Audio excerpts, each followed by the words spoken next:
Up until now, everything in this restoration has been about stabilising the painting, understanding it, supporting it, and making sure it can be safely worked on at all. Today, that groundwork finally allows us to begin the most revealing stage of the process. This is where we start to find out what's actually here, what belongs to the artist, what belongs to time, and what has been added by centuries of dirt, smoke, and ageing. There are no promises in a moment like this. Some things will improve, some things may not, and some surprises are inevitable. This is the point where the painting begins to tell its own story. I'm so excited to get to this position with this painting, and I know you all will be too. It's been a while since I've done my tests, so I've just remixed my original solution and I'm just going back in on the painting to see what we'll remove, and you can see straight away it's going to be quite dramatic. That top layer of smoke, brown nicotine staining is sitting on top numerous varnish layers, and these are the first instances where we'll get to see how dramatic this clean will be. What I like to do is a number of different tests, so this one will be the second pass. So once the initial surface dirt has been removed, I'll go over again to make sure that there's not an awful lot left, and then I know how thick that layer is. And then this here will be the third pass, and you'll see that there's not an awful lot removing there at all. So that's my base layer, that's going to be where the varnish layer will sit. Once I'm happy with a brief visualization in my mind of where the layers are, I can start to look at other areas. So I always start on the white pigments because they're the strongest, and then the second place I like to look at is the forehead. Again, it's strong, it's got white pigment in there, it's usually thick paint, and I know that there's going to be no damage caused when I go into that area, and again you can just see the thickness of the dirt that's going to remove. My main concerns though are these blistered raised areas over the crackler. Initially I thought or hoped it could be in the varnish layer, but on closer inspection my biggest fears have come true, and it's the paint surface that has blistered and wrinkled. And you have to be really careful here because that paint surface is raised above the crackler. It's not really supported, so you're going to have to be gentle when you look at cleaning those blistered areas. So here's my swabs from strongest first clean to second pass and to third pass, and you can see the gradation there, so I'm confident in my solution and ready to start. Okay guys, you can see now from revisiting those test areas, I've got my solution that's going to remove all that nicotine tar smoke damage from 300 years. It must have been surrounded by pipe smokers and over that fire. It's thick, you can see how brown it is. That's what it comes off like when it's smoke or tar, nicotine staining, what we call it. So this first pass will be cleaning that off the surface. I'm going to start in his cravat area because the white pigments are the strongest pigments, and then I'll move into his jacket, see what we find there, and his wig and parts of his face as well. So it's going to be like a little bit of a voyage of discovery here. Now we've stabilized him, we're going to actually see what we've got left of this painting under 300 years, and this has just not moved in that amount of time, and it is thick. So let's crack on.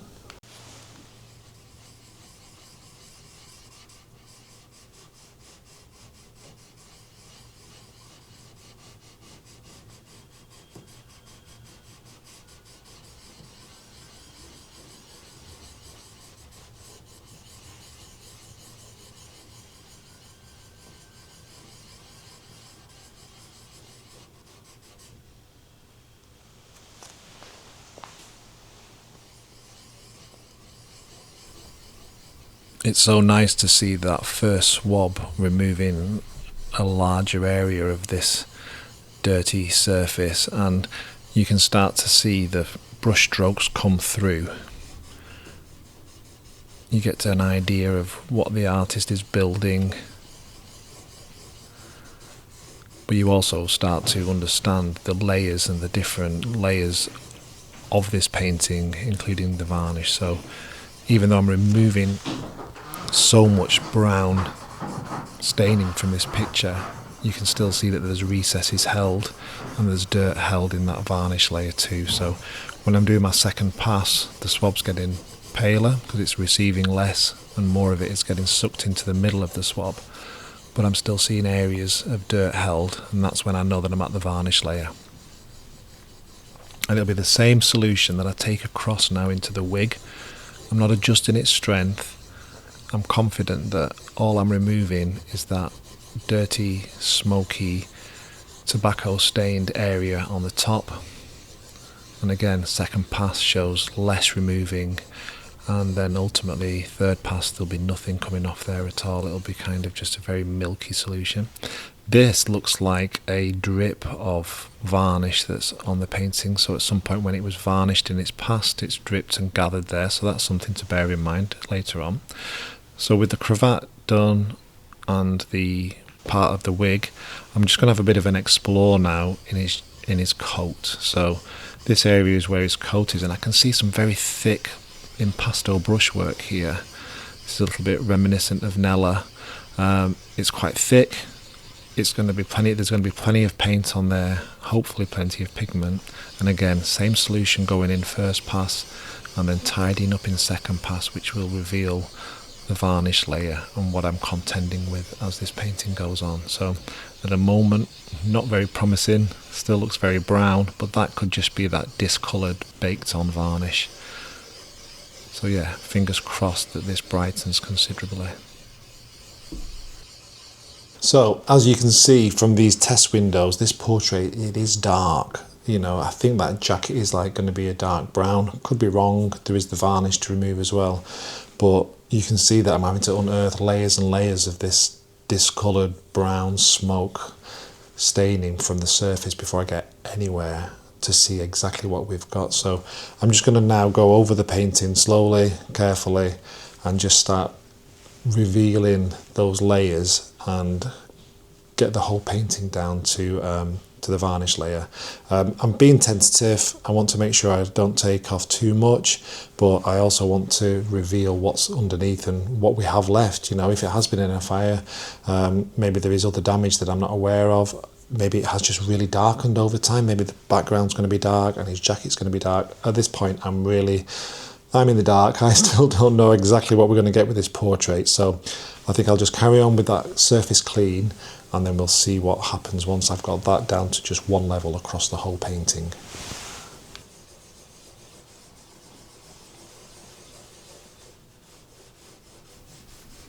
So I'm using quite a big swab here to clean these areas, and it is filling up very quickly, so I'm having to change them quite a lot to get cleaned.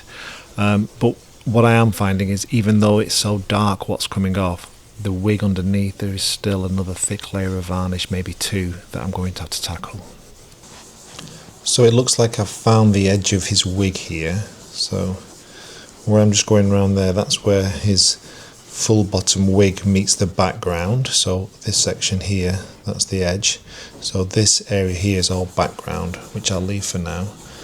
And let's see if we can find the top of his wig. It's so thick. Just look at it. It's absolutely dark brown, black almost. I can see the wig's going to be a lot brighter underneath that varnish layer once we get down to that as well. But I'm just going to keep removing all this brown nicotine tar staining.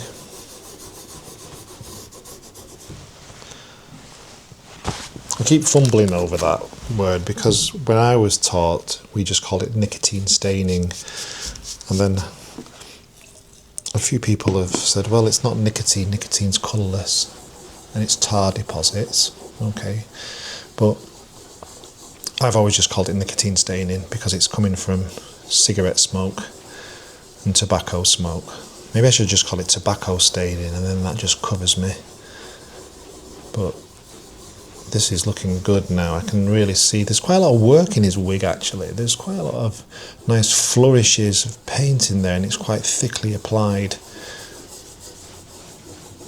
So it'll be interesting to see the exact colour tone of that as we get to that layer. Okay, now that I've got my base tones for my wig and my layer, and I've got the background layer isolated, let's have a look at his face.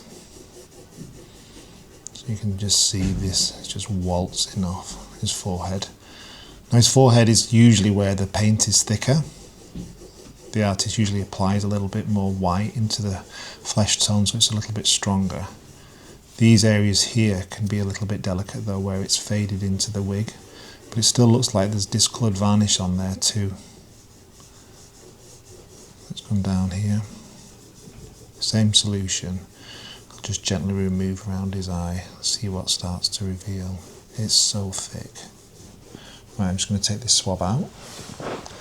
You can see his eye revealing there and his face. It looks good. This is the first time this has been seen for a very long time. So it's quite special to reveal this. Just think the life that this painting's had for 300 years, and for at least 150 of those years it's looked like this, probably, maybe not as bad. So this is the first time we get to actually see the sitter for the first time. Just think of all those points of history that this portrait's lived through. Just quietly degrading, but look at the eye. I think he's got a kind face. He looks quite kind. Let's keep going.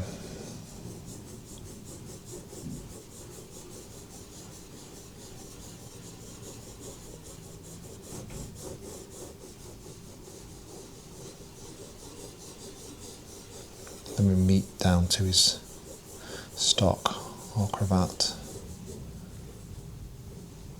It is thick in places. Some of it's so collected it's coming off in little chunks. Okay, let's just do a second pass on there. So down from his forehead, so you can see that straight away it's paler what's coming off. So a lot of that is just collected in the cupping of the paint. And imagine there's still quite a bit on his eye. But where the paint has cupped through that craquelure, it's holding this tobacco staining in chunks that's removing. Start to see elements of his eye coming through. I wonder if there's a highlight in there that will reveal. Let's keep bringing this down to his lips and his chin. So as mentioned, this is first pass. You can see here that some of these little thicker bits are coming out of those cupped areas.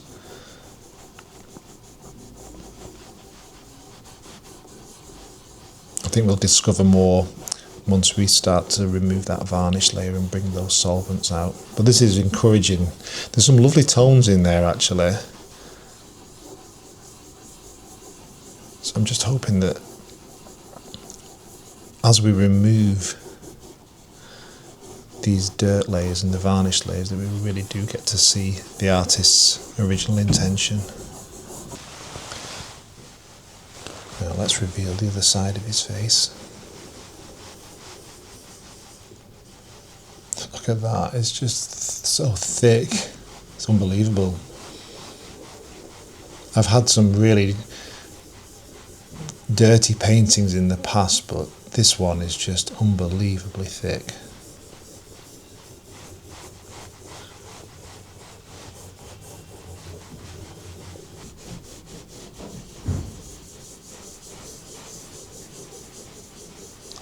So this is the shadow side of his face. The light's hitting this cheek, so these tones are going to be darker anyway. But I can see a highlight in his eye that's just slowly revealing. I need to find the edge of his face and then come across. His nose will have a shadow underneath as well.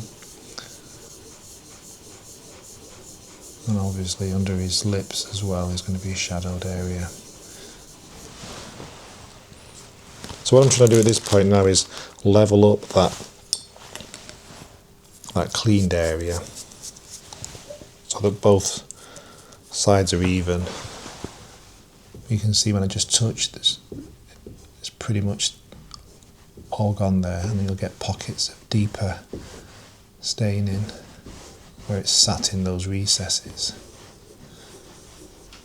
There under his nose is quite thick still, around his mouth where we've not really done, and then it bites, you get that brown colour again. So let's give all that side a second pass.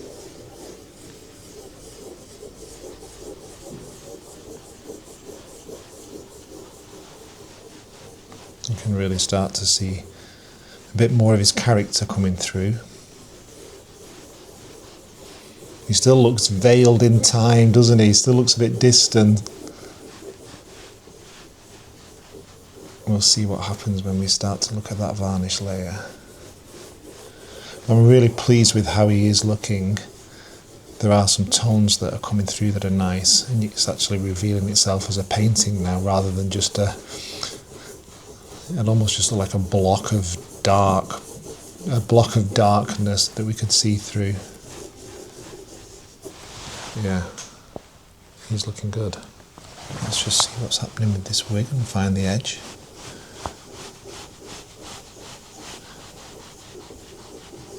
So it is looking like a real full bottom wig, this, so this will help with dating the portrait and trying to place it in the right point in history.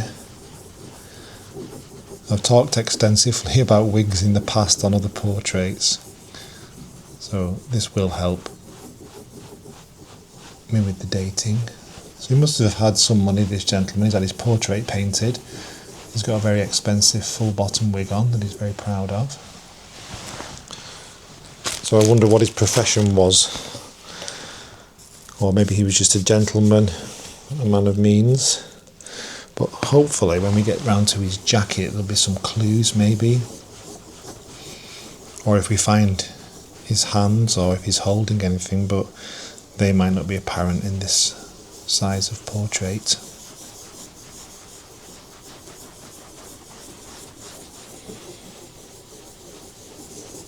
So once I've established the outline of this wig, the background's just going to be one tone, I imagine.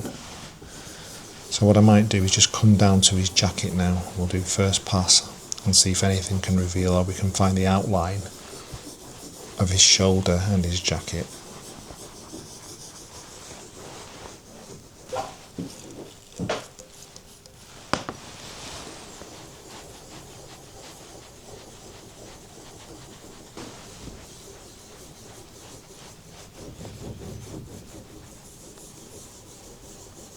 So I've just been cleaning this background area, which is pretty uninteresting, cleaning dark brown off a dark brown background, but as you come around here, I don't know if you can see that, we're just getting the beginnings of a feigned oval. So a lot of portraits of this time, it was popular to have an oval painted around the whole canvas, and this looks to me like the beginnings of one, so I'll see what happens as we continue cleaning that area. So as I'm working on his jacket, or coat rather, again, large swab, same solution, and I'm starting to see some texture, I'm seeing brush strokes, I'm seeing some kind of form coming through, but it is still so very, very dark. And these are the difficult cleans. When you start cleaning paintings, you want to see dramatic results. So like with the Venetian landscape we did a few weeks ago, you can see the contrast straight away. You can see what you're removing and the lovely cleaned area underneath. Whereas with this and paintings like this, difficult cleans, it's always much harder to see where you're operating and what you're actually removing. So you have to be very tentative. You have to trust your solution and keep checking as you're going along. But yeah, these are the difficult cleans for me. Dark pictures, dark backgrounds, dark tones, and you just have to take your time and trust the process. So this area now is not going to be very interesting for you guys. If something comes up that's interesting, I will show it to you, but for the meantime I'm just in the trenches and I'm cleaning brown off brown. So let's just carry on and see what reveals. I just wanted to show you this under UV light. So where it's green, that's the varnish layer, and anywhere that's still brown, that's still nicotine resting on the top. So you can see as I move along the canvas, I can just double check, make sure that all that nicotine's coming off. And I know that this green layer is a varnish layer, which we'll tackle next.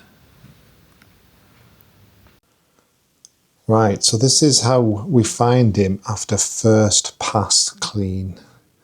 So this is with all that tobacco residue, discoloured brown, soot, smoke.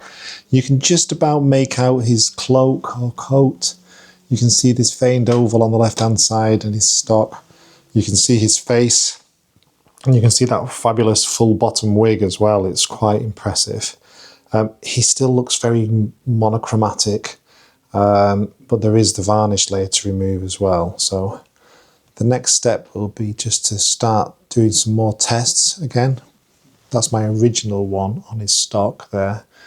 So I'll probably start cleaning that for varnish removal, and we'll see what will happen with that crackler as well. But he is looking good.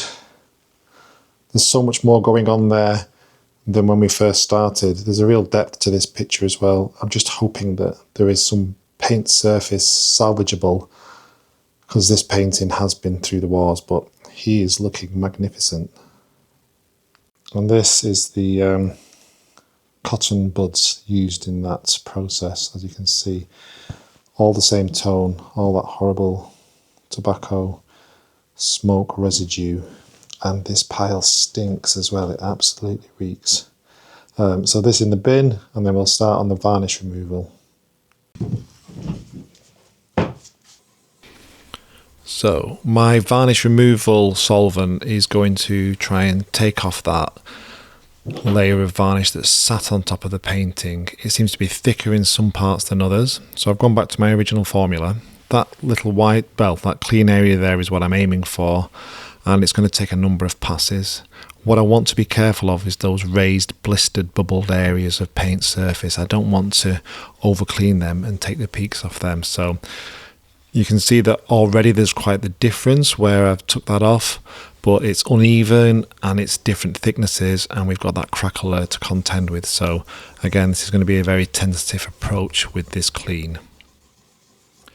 I'd just like to take this opportunity to welcome all my new patrons that joined since the last episode. It's great to have you along, and thank you to everyone on YouTube who has liked, commented and subscribed since last time. Please don't forget to like and subscribe this video now, it all helps, and I'm trying to grow up to 50,000 subscribers this year, so please hit like and subscribe. And also, I'm almost at 200 patrons.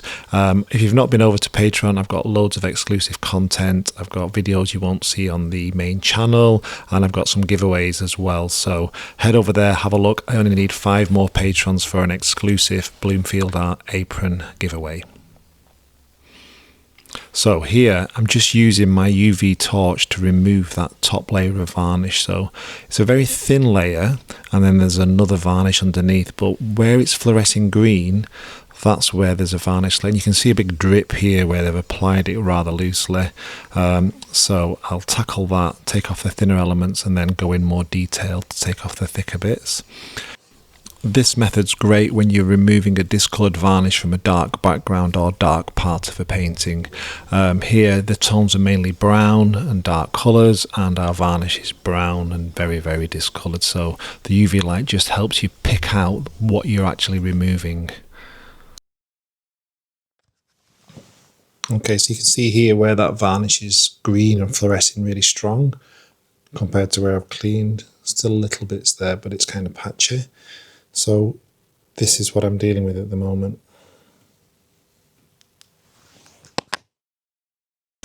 Okay, I hope you can see from that what I'm trying to do there. So the UV light shows the fluorescing varnish that's green, and it's quite a thin layer, but when you're cleaning and painting this dark and there's that tobacco staining that we've removed the majority of it, it's still a dark background. You need to see where the varnish layer is, and sometimes you can do it by feel. You can feel the stickiness of the varnish removing, especially when it's thick, but you don't want to go down into that paint layer. So that UV light will just show me where I need to remove that varnish from.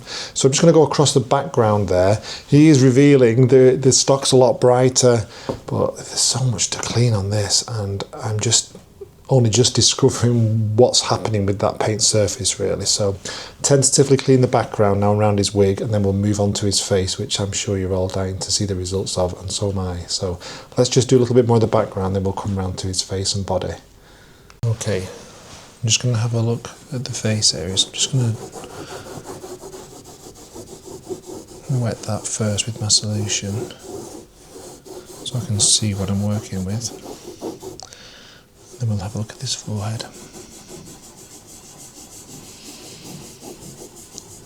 This is where the worst of the crackler and wrinkling is.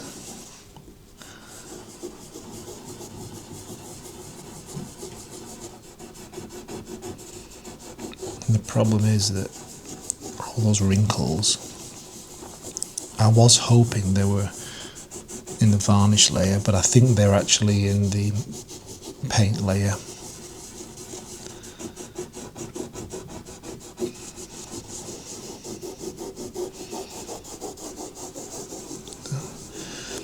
And those wrinkles are capturing all that dirt still, and that will block some of the solvent. So I might have to go a little bit more detailed on that area, but you can see the difference there. It's a lot brighter already where the solvent is managing to attack that paint surface. Not paint surface, varnish layer.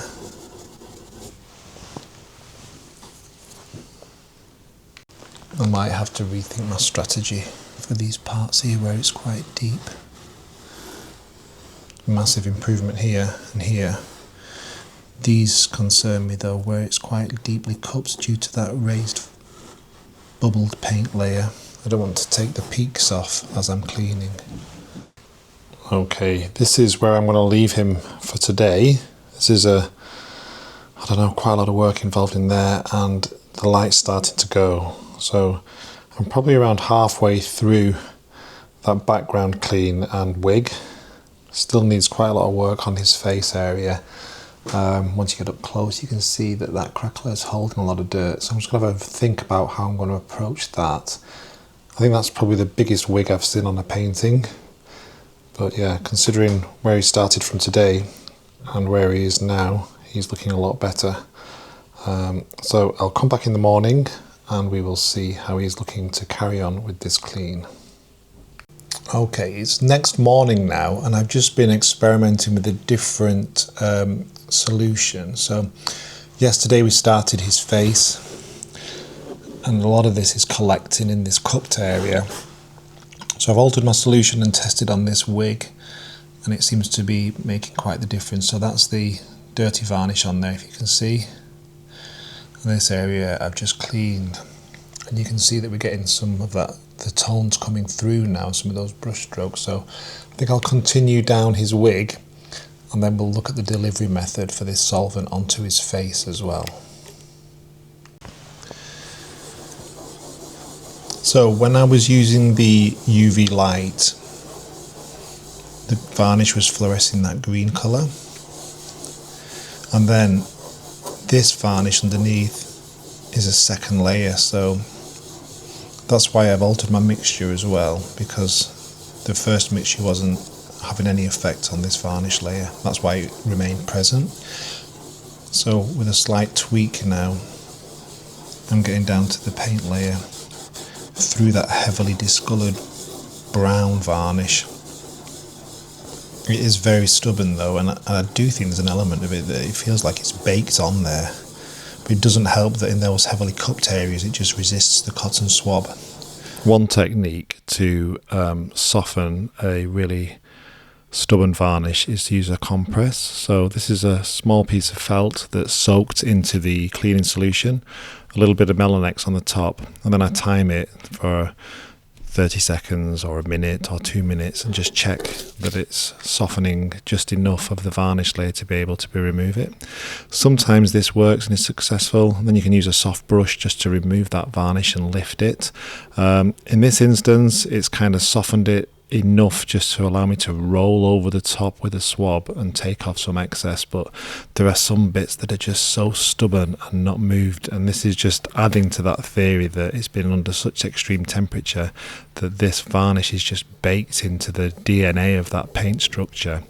And then I've also got my new solution that's working well, so the same solution that was on the wig is also having good effect on the face, so especially where it's smoother and less altered by the heat. But again, in those wrinkled areas, I am going to have to use that compression technique as well. Okay, I think there's a point in probably every restoration on a painting that is in such a condition where you need to pull away and stop.